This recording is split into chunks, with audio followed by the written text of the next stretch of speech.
గజ్వేల్ కాంగ్రెస్ లో మండల కమిటీల రచ్చ మొదలైంది. పీసీసీ చీఫ్ మహేష్ కుమార్ గౌడ్ ఉత్తర్వులకి గజ్వేల్ నియోజకవర్గ ఇన్ఛార్జి నర్సారెడ్డి కౌంటర్ ఇచ్చారు.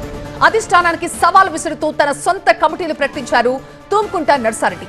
తనని సంప్రదించకుండా కమిటీలను నియమించడంపై నర్సారెడ్డి తీవ్ర అసంతృప్తిని వ్యక్తం చేశారు. ఇమాంపూర్ లో అనుచరులతో అత్యవసర సమావేశాన్ని ఏర్పాటు చేశారు నర్సారెడ్డి. మనోహరాబాద్ మండల అధ్యక్షుడిగా జూపల్లి మల్లారెడ్డిని, తూప్రాన్ మండల అధ్యక్షుడిగా శ్రీనివాసరెడ్డి, తూప్రాన్ పట్టణ అధ్యక్షుడిగా నరసింగారావు నియమించింది పీసీసీ. తూప్రాన్ మండల అధ్యక్షుడిగా జింక మల్లేష్, తూప్రాన్ టౌన్ అధ్యక్షుడిగా చిన్న భగవాన్ రెడ్డి, మనోహరాబాద్ మండల అధ్యక్షుడిగా ఆంజనేయులు గౌడ్ని ప్రకటించారు నర్సారెడ్డి. పోటాపోటీ కమిటీల ప్రకటనతో తీవ్ర అయోమయంలో పడింది కాంగ్రెస్ క్యాడర్. పీసీసీ నిర్ణయాన్ని సవాల్ చేయడంపై ఆగ్రహాన్ని వ్యక్తం చేస్తున్నాయి గాంధీ భవన్ వర్గాలు.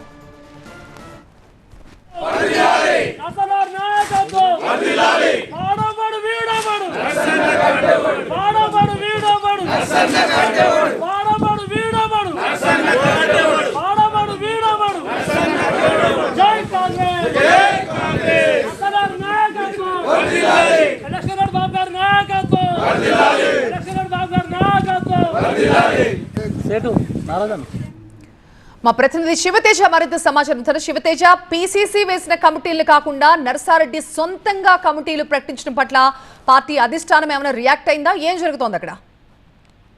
పీసీసీ చీఫ్ మహేష్ కుమార్ గౌడ్ పై వ్యతిరేక గలం విప్పారు మాజీ ఎమ్మెల్యే నర్సారెడ్డి. గత కొద్ది రోజులుగా కూడా నర్సారెడ్డి వైఖరి పార్టీకి వ్యతిరేకంగానే కొనసాగుతుందంటూ కూడా కింది స్థాయి క్యాడర్ అంతా కూడా ఆరోపిస్తున్న పరిస్థితి కనిపిస్తుంది. గతంలో కూడా తూప్రాన్ మార్కెట్ కమిటీ చైర్మన్ విషయంలో కూడా ఈ విధంగానే జరిగింది. పార్టీ కోసం పనిచేసిన వాళ్ళకి కాకుండా బయట పార్టీల నుంచి వచ్చిన వారికి పదవులు ఇస్తున్నారంటూ పెద్ద ఎత్తున గొడవ చేయడం జరిగింది. గాంధీ భవన్ కు వెళ్లి ఫిర్యాదు కూడా చేయడం జరిగింది. తాజాగా పీసీసీ చీఫ్ మహేష్ కుమార్ గౌడ్ ఏదైతే తూప్రాన్ అలాగే మనోహరాబాద్ సంబంధించిన మండల అధ్యక్ష పదవులు ఏవైతే ఉంటాయో ఆ పదవులకు సంబంధించి కొంతమంది పేర్లను ప్రతిపాదించడం జరిగింది. ఈ పేర్ల వారినే మండల అధ్యక్షులుగా నియమించాలంటూ కూడా సర్వే జారీ చేశారు. కానీ దానికి ఇక్కడ ఉన్నటువంటి లోకల్ గా ఉన్నటువంటి కాన్స్టిట్యూన్సీ ఇన్ఛార్జ్ గా ఉన్నటువంటి నర్సారెడ్డి దాన్ని వ్యతిరేకించారు. క్లియర్ గా మీడియా ముందుకు వచ్చి మహేష్ కుమార్ గౌడ్ ఇక్కడ జరుగుతున్న పరిస్థితులు తెలియవు, ఎవరు పనిచేస్తారు పార్టీ కోసం, ఎవరు పని చేయడం లేదు అన్న విషయం మహేష్ కుమార్ గౌడ్ కు తెలియదు కాబట్టి ఆ విధంగా పేర్లను బయటికి ఇవ్వడం జరిగింది. కానీ ఆ పేర్లను నేను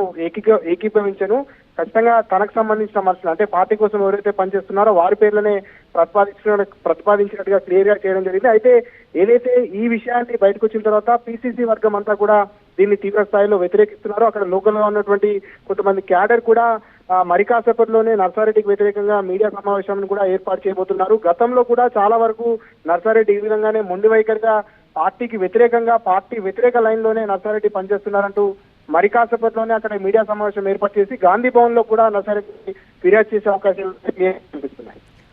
రైట్ శివతేజ.